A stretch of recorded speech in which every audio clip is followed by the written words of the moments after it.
بسم اللہ الرحمن الرحیم نحمده ونصلي ونسلم على رسوله الكريم وعلى آلہ واصحابہ واہل بیتہ وازواجہ اجمعین اما بعد فاعوذ باللہ من الشیطان الرجیم بسم اللہ الرحمن الرحیم رب اشرح لی صدری ویسر لی امری واحلل عقدۃ من لسانی یفقہوا قولی صدق اللہ العظیم ان اللہ وملائکتہ یصلون علی النبی یا ایہا الذین آمنوا صلوا علیہ وسلموا تسلیما اللہم صل علی سیدنا ومولانا محمد وعلی آل سیدنا ومولانا محمد وبارک وسلم الصلاة والسلام علیک یا سیدی یا رسول اللہ وعلی آلک واصحابک یا سیدی یا خاتم النبیین۔ الحمدللہ رمضان المبارک کے پہلے عشرہ کا آج آخری دن یعنی 10واں روزہ ہے۔ اس طرح یہ اللہ کا مہمان اور اللہ کی طرف سے تشریف لانے والا یہ بابرکت مہینہ، اس کے آج پہلے 10 دن مکمل ہو جائیں گے۔ اللہ کریم اس کے بقیہ ایام بھی ہمیں نصیب فرمائے اور ان کی برکات سے ہمیں مالا مال ہونے، مستفید ہونے کی توفیق اور سعادت نصیب فرمائے۔ نبی کریم صلی اللہ علیہ وآلہ وسلم نے اپنی امت کے لیے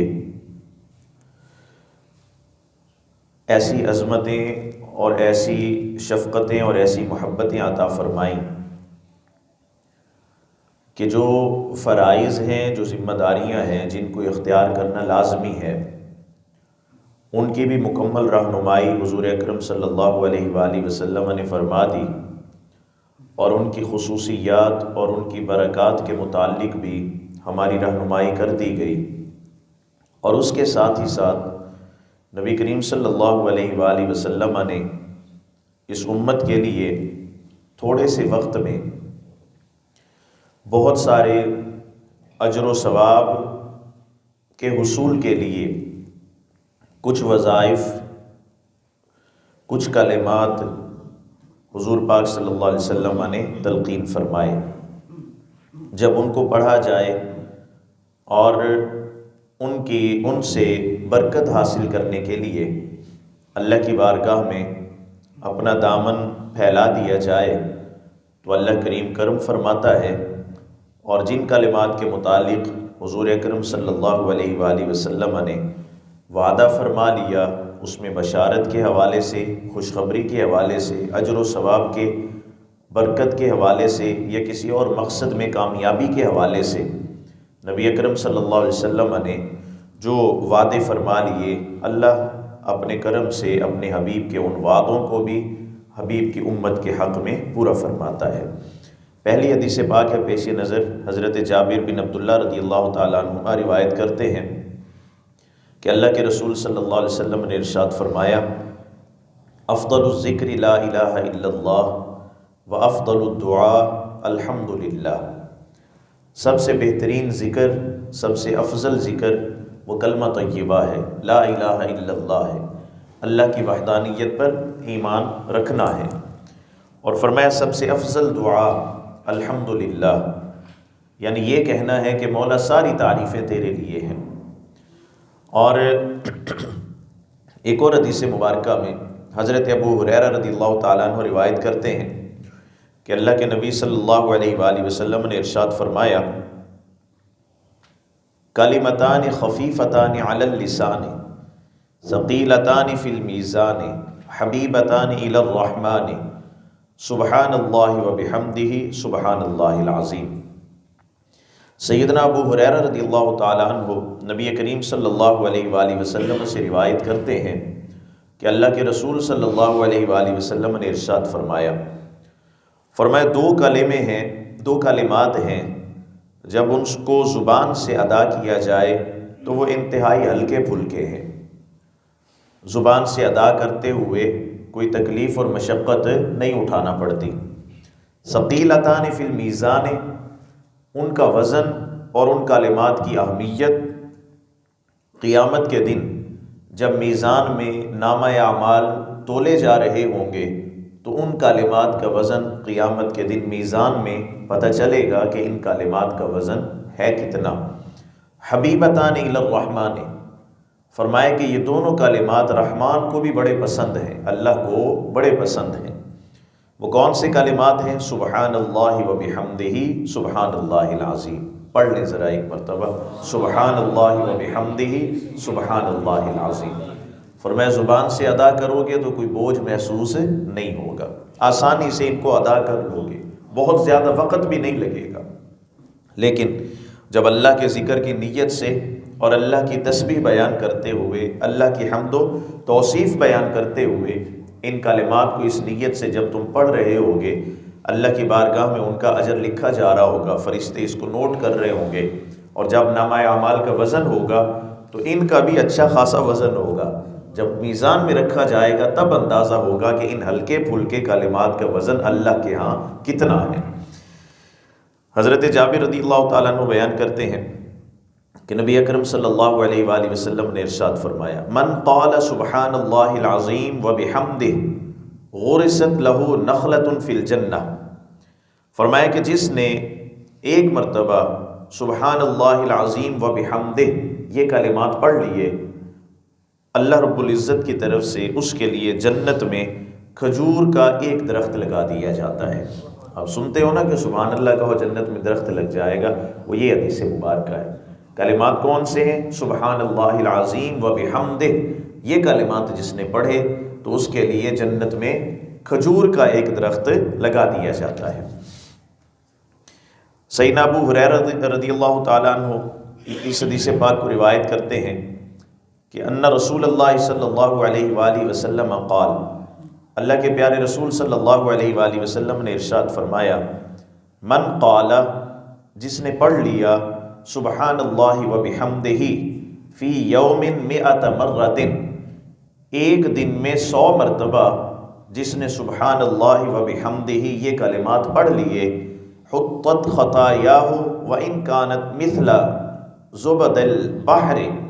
آپ صلی اللہ علیہ وآلہ وسلم نے ارشاد فرمایا کہ جس نے 100 مرتبہ سبحان اللہ و بحمدہ یہ کلمات پڑھ لیے تو اللہ رب العزت اس کے گناہوں کو معاف فرما دیتا ہے، اگر وہ سمندر کی جھاگ کے برابر ہی کیوں نہ ہو۔ گناہ کی 2 قسمیں ہیں، ایک کو کہتے ہیں گناہ صغیرہ اور ایک کو کہتے ہیں گناہ کبیرہ۔ جھوٹ بولنا گناہ کبیرہ میں ہے، ٹھیک ہو گیا، کسی کا حق کھانا گناہ کبیرہ میں ہے، ماں باپ کی نافرمانی کرنا گناہ کبیرہ میں ہے، نمازوں کی پابندی نہ کرنا یہ بھی گناہ کبیرہ ہے۔ جو گناہ کبیرہ ہیں یہ توبہ سے معاف ہوتے ہیں، اور اگر وہ گناہ تعلق رکھتا ہے کسی اور شخص سے بھی، لین دین کا معاملہ، حقوق کی ادائیگی کا معاملہ، تو وہ اللہ سے بھی معافی اور اس بندے سے بھی معافی سے تعلق رکھتا ہے، اس گناہ کی معافی کا سلسلہ۔ اور اس کے علاوہ باقی چھوٹی غلطیاں، اس طرح کے کلمات پڑھ لینے سے، ایک نماز ادا کر لی، دوسری نماز کے درمیان کا یہ جو وقفہ ہے اس میں کسی انسان نے گناہ نہ کیا ہو تو ایک نماز سے دوسرے نماز تک کی برکت یہ ہوتی ہے کہ اللہ خطاؤں کو معاف فرما دیتا ہے، گناہ مٹا دیتا ہے۔ تو یہ کلمات بھی اس حوالے سے فائدہ دینے والے۔ سیدنا ابو موسیٰ اشعری رضی اللہ تعالیٰ عنہ بیان کرتے ہیں کہ اللہ کے رسول صلی اللہ علیہ وآلہ وسلم نے ان سے کہا، 2 روایتیں ہیں، ایک کے کلمات یہ ہیں، حضور پاک علیہ السلام نے فرمایا، هل ادلک علی کلمۃ ہی کنز من کنوز الجنہ۔ فرمایا ابو موسیٰ، کیا میں تمہیں ان کلمات کی طرف رہنمائی نہ کروں جو کلمات جنت کے خزانوں میں سے ایک خزانہ ہیں؟ جنت کے خزانوں میں سے اللہ نے جو کلمات عطا فرمائے ہیں وہ کلمات میں تمہیں نہ بتاؤں؟ جناب ابو موسیٰ عرض کرتے ہیں، جناب ضرور ارشاد فرمائیں۔ نبی اکرم صلی اللہ علیہ وسلم نے فرمایا، لا حول ولا قوت الا باللہ۔ فرمایا یہ کلمات وہ ہیں کہ جو اللہ نے اپنے جنت کے خزانوں میں سے عطا فرمائے ہیں۔ لا حول ولا قوت الا باللہ، اس کا کیا مطلب ہے کہ اللہ کی توفیق کے بغیر نہ برائی سے بچنے کی طاقت ہے اور نہ نیکی کرنے کی طاقت ہے۔ لا حول ولا قوت الا باللہ، یہ بھی مکمل ہے یہ وظیفہ، اور لا حول ولا قوت الا باللہ العلی العظیم، یہ وظیفہ بھی مکمل ہے۔ دونوں میں سے کسی کو بھی پڑھ لیا جائے، مقصد دونوں کا، مفہوم دونوں کا ایک ہی بنتا ہے۔ حضرت معاذ بن جبل رضی اللہ تعالیٰ عنہ بیان کرتے ہیں، اللہ کے رسول صلی اللہ علیہ وسلم نے ارشاد فرمایا، الا ادلک علی باب من ابواب الجنہ، فرمایا کہ میں تمہیں جنت کے دروازوں میں سے کسی دروازے کے متعلق رہنمائی نہ کروں؟ جنت کے دروازوں میں سے کسی دروازے کے متعلق حضور فرما رہے میں رہنمائی کروں تمہاری؟ قال، عرض کرتے ہیں وما ہوا، جناب ارشاد فرمائیں وہ کیا ہے؟ حضور اکرم صلی اللہ علیہ وسلم نے یہی کلمات تلقین فرمائے، لا حول ولا قوت الا باللہ۔ پیچھے جو حدیثیں گزری ہیں ان کے اندر ایک ہی وظیفہ بتایا گیا، سبحان اللہ و بحمدہ سبحان اللہ العظیم۔ کبھی اس کو مکمل کر کے بتایا گیا اور کبھی صرف سبحان اللہ و بحمدہ۔ ایک اور حدیث مبارکہ بھی ہے مشکوٰۃ شریف کی، اس میں یہی وظیفہ اس انداز میں ہے، سبحان اللہ و بحمدہ سبحان اللہ العظیم و بحمدہ استغفر اللہ۔ اس کو ذرا یاد کریں، یہ بڑے کام کی چیز ہے، سبحان اللہ و بحمدہ سبحان اللہ العظیم و بحمدہ استغفر اللہ۔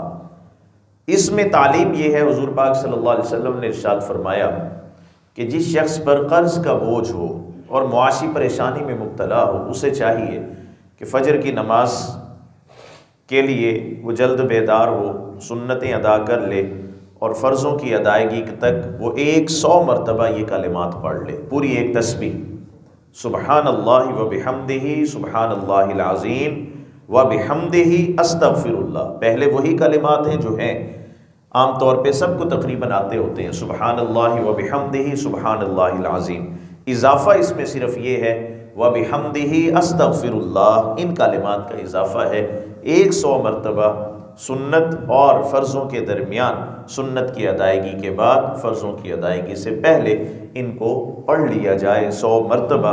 تو حضور اکرم صلی اللہ علیہ وآلہ وسلم نے یہ جو بشارت ارشاد فرمائی ہے کہ معاشی پریشانی میں بھی اللہ اس کے ذریعے مدد فرماتا ہے، اور قرض کا اگر معاملہ ہے تو اللہ اس کی ادائیگی میں بھی آسانی فرما دیتا ہے۔ لیکن اس چیز کا خیال رہے کہ بندہ سنتیں پڑھ کے بیٹھے، اس کو شروع کرنے فرض شروع ہو جائیں تو پھر بھی وہ اسی کو پورا کرتا رہے، یہ مناسب نہیں۔ جب فرض جماعت شروع ہو جائے تو پھر کوئی بھی وظیفہ ہے اسے چھوڑ کر فرض جماعت میں ہی شامل ہونا، یہی سب سے بڑا وظیفہ ہے۔ سمجھ گیا جی؟